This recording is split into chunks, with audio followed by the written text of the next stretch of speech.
In a world that's constantly changing, you have to move forward to change with it. At Strayer University, we see you striving to work harder and go further.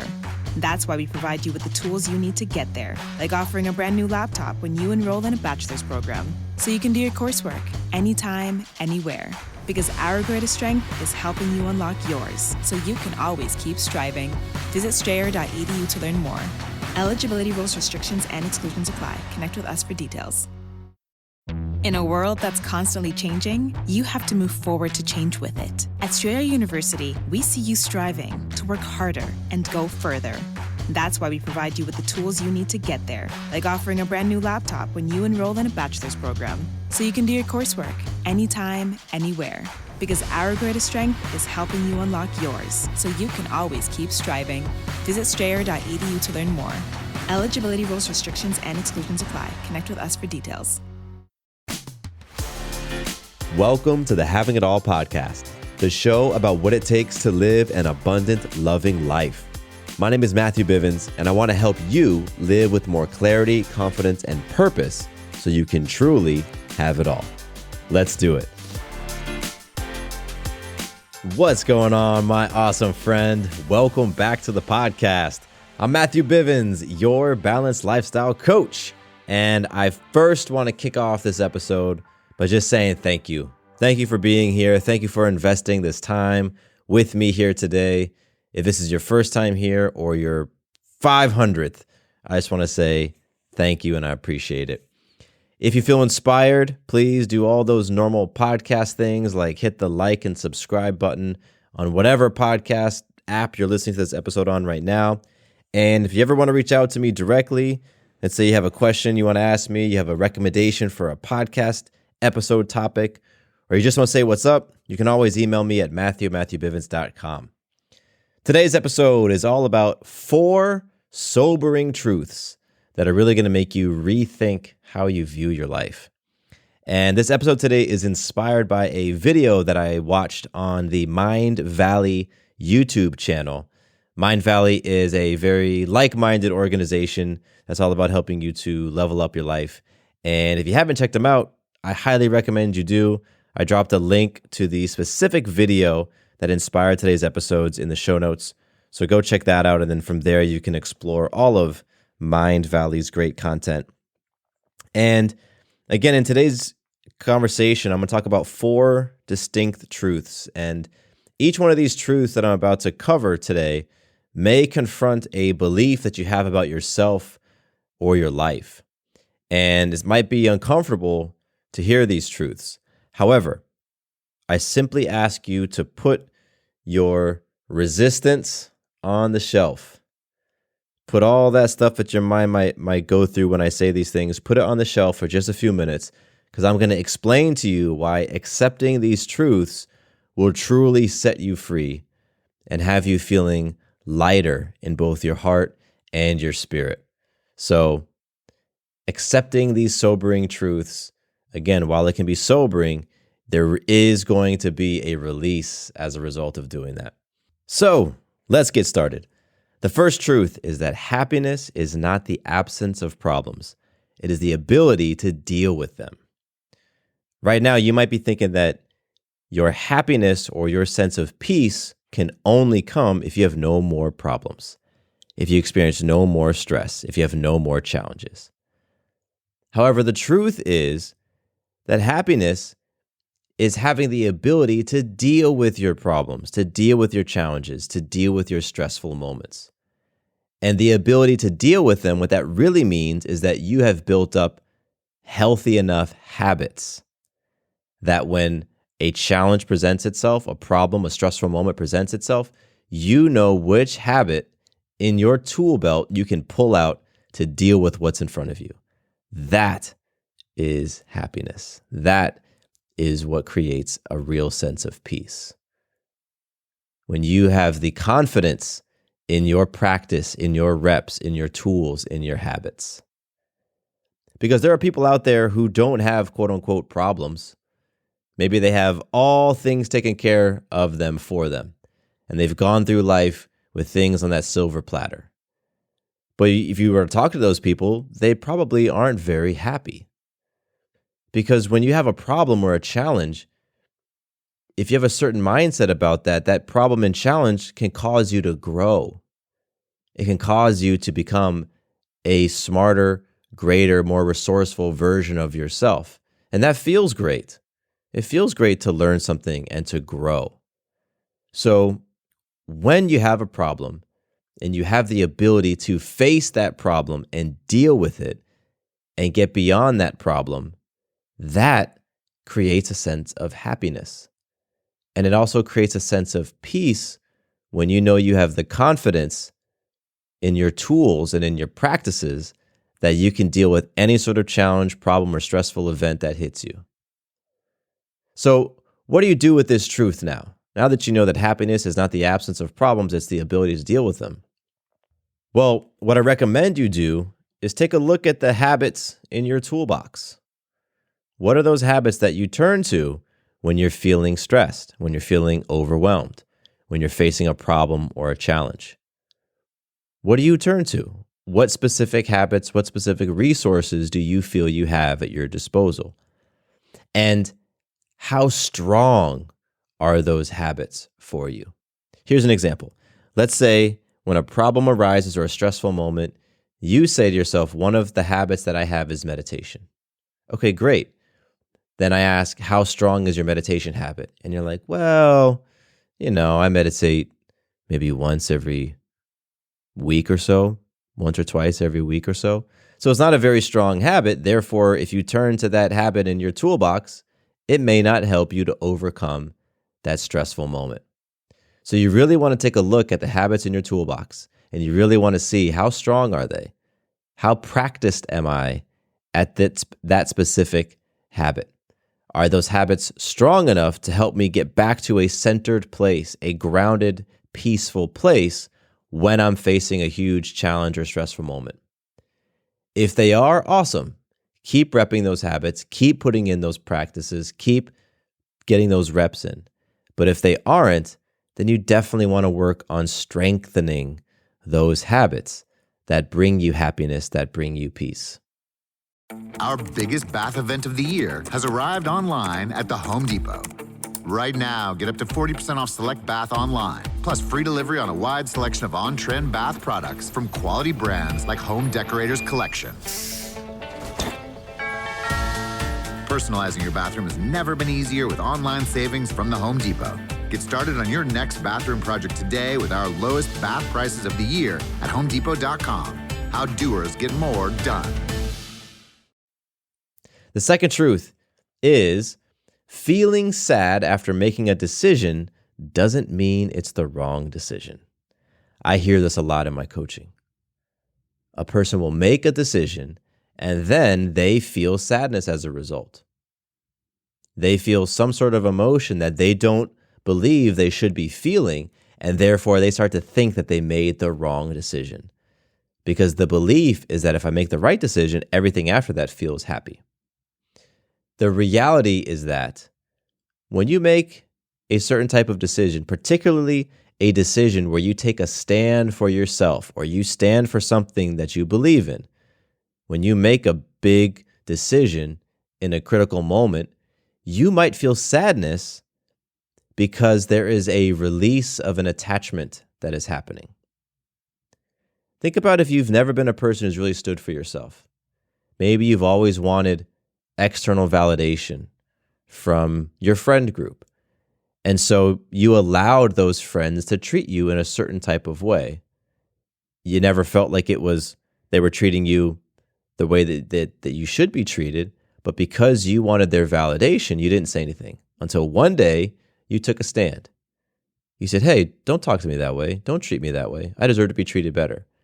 It feels probably pretty good to take that stand. However, right after that decision, you might feel a little bit of sadness because you're realizing that attachment that you had to that friend group has to be severed in order for you to now become that independent person rather than that codependent person.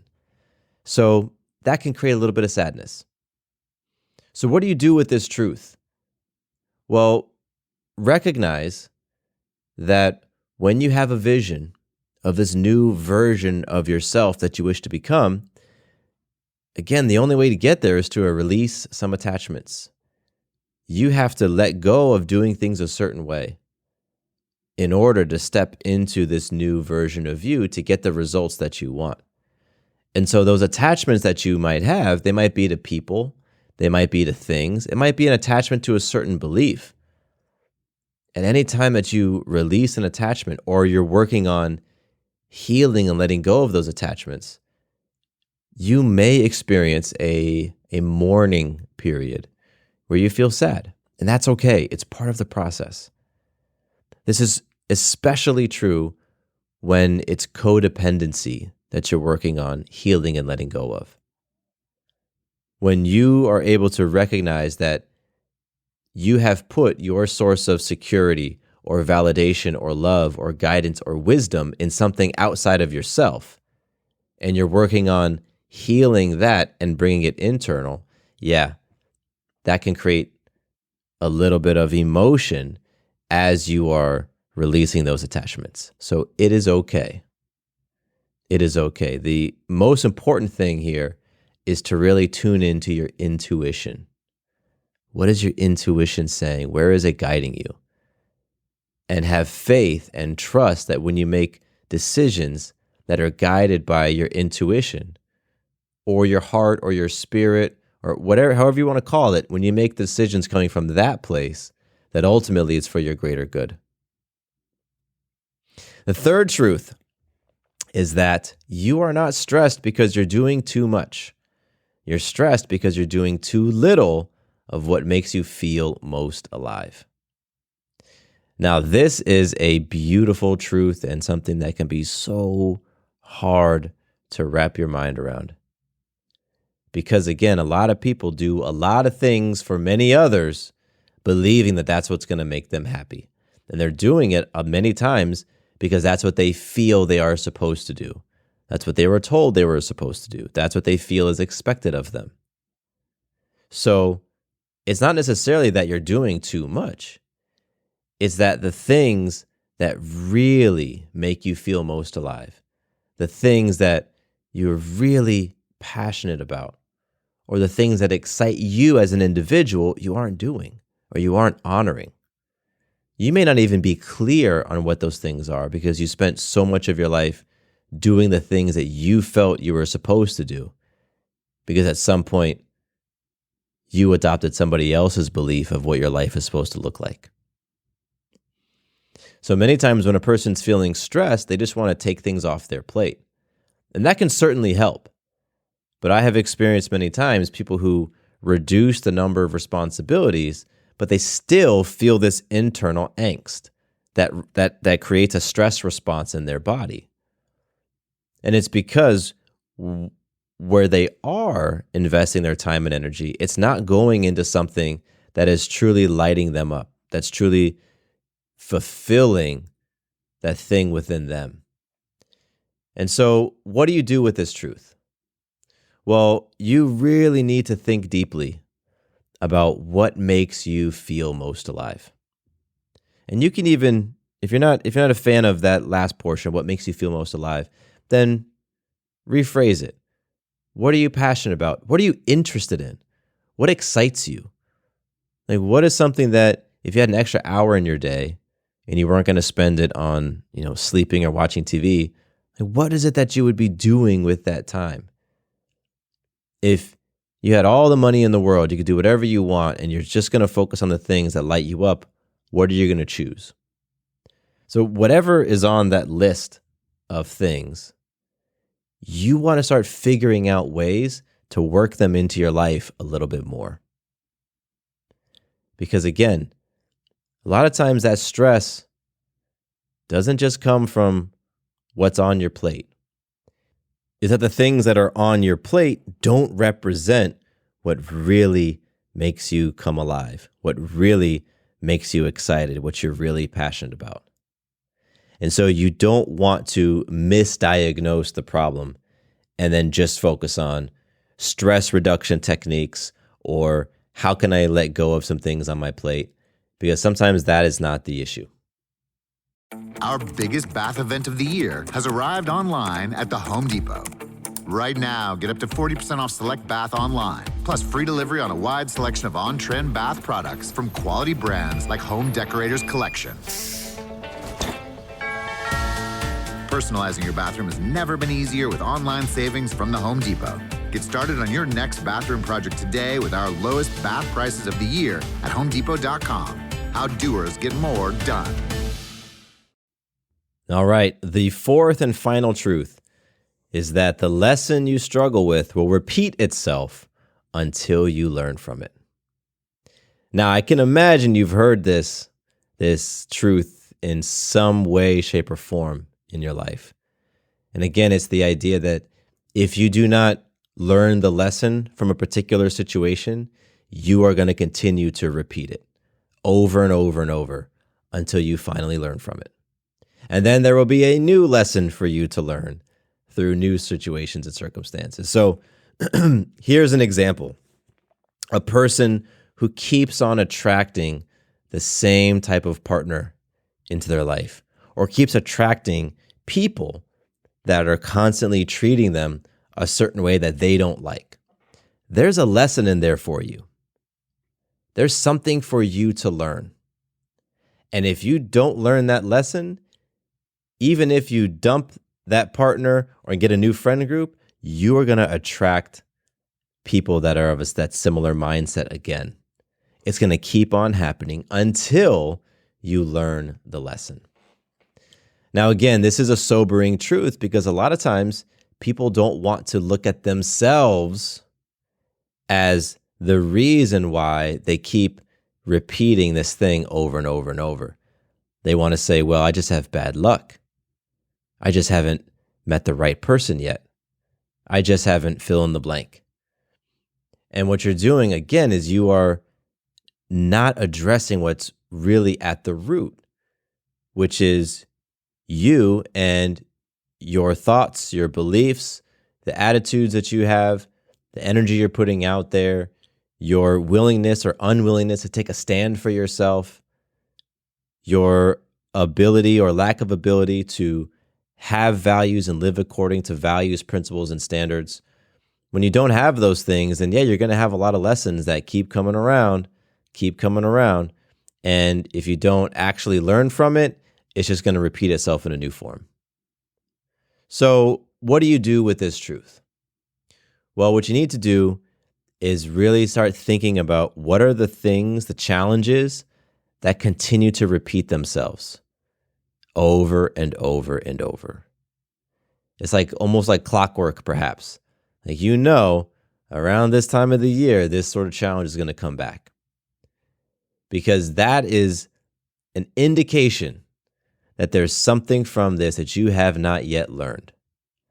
And a lot of times it's something that you have not yet surrendered, that you haven't let go of. And so it keeps coming back around. Or perhaps it's something that you haven't yet confronted. You haven't yet faced it. And so it comes back around.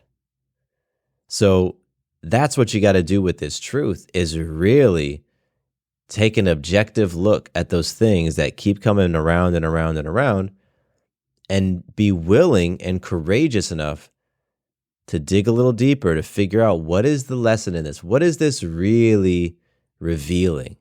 Or what is the situation really trying to teach me? And sometimes you got to get some other perspective on that.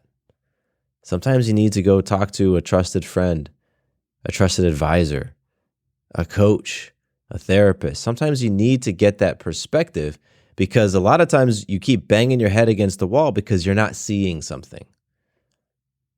You're not seeing it. And a third party or an outside party can see things, see your blind spots that you're unable to see. The point is, you are feeling it when you keep banging your head against the same wall over and over and over. So that's what you want to do with this fourth truth.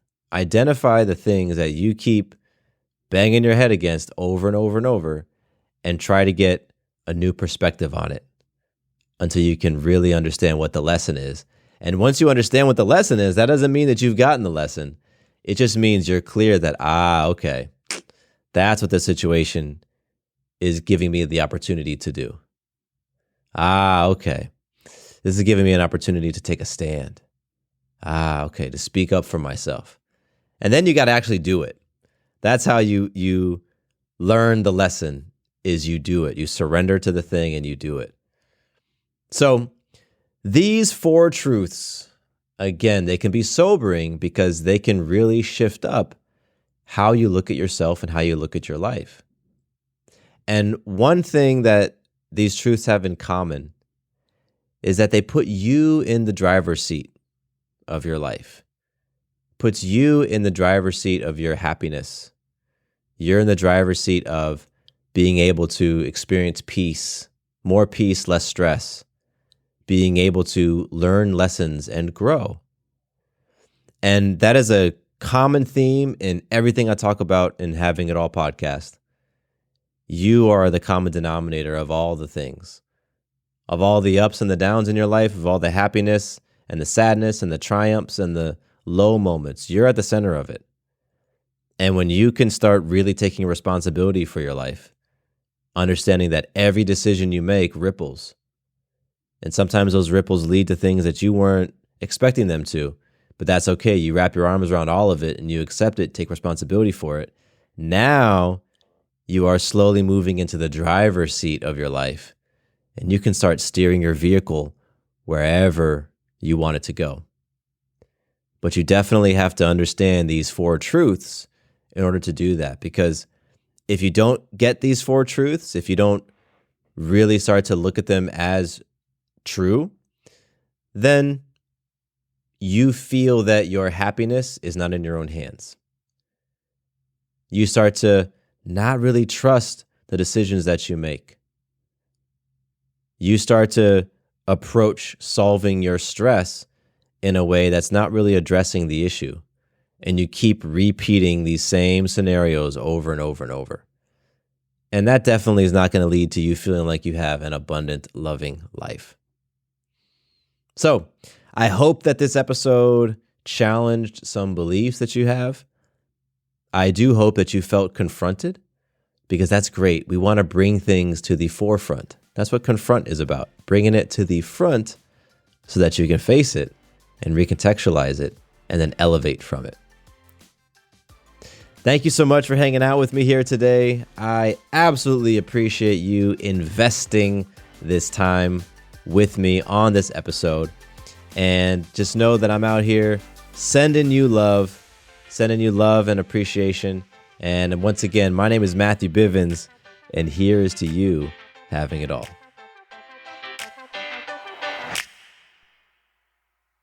Quick note about the Having It All podcast. I am not a doctor nor a licensed therapist. I'm a man with a story and a passion for conscious conversation. My thoughts, opinions, and beliefs are my own. So please consult with your doctor or healthcare provider regarding any questions or issues you have related to your personal physical or mental health. In a fast-paced world, every day brings new challenges and new opportunities. At Strayer University, we know a thing or two about getting and staying ahead of change. For over 130 years, we've been providing students like you with innovative tools, customized support, and an education built to empower you, so you can find your way forward and always keep striving. Visit strayer.edu to learn more